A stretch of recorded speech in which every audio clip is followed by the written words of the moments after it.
odam o'zi ishi yurishmayib shunaqa period bo'ladi-da. 8 marta, 10 marta desangiz ham bo'ladi. Aniq minusga tushganman. Minusga tushib ketasiz, qarzga kirib ketasiz. Mana bunaqa narsa ko'rganmisiz?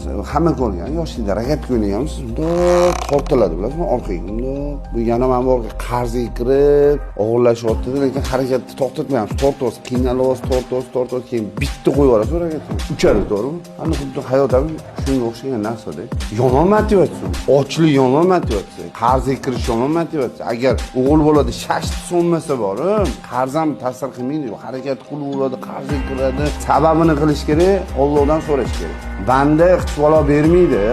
Banda desiz yo'q, u ham qul. Banda degani bu qul. Mana shu, bu ham shu. Bosh ursa bittasi paqqayda o'xshaydi. Keyin hamma qiynalganlarning esidan chiqadi.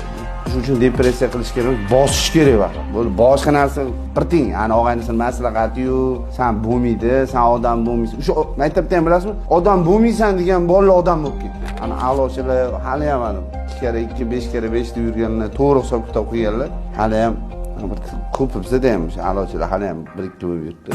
Ikkisilar odam bo'lmasa ekanman, bu harakat qilaveradi. Qachon odam bo'ladi? Qarasam odam bo'lib ketgan u. O'sha amiz xastayanada o'sha hamma narsa bor. Har ham niyozga o'sha narsa-da, chonsiz ruh so'ndirmash kerak, shashni tushirmash kerak, bosish kerak.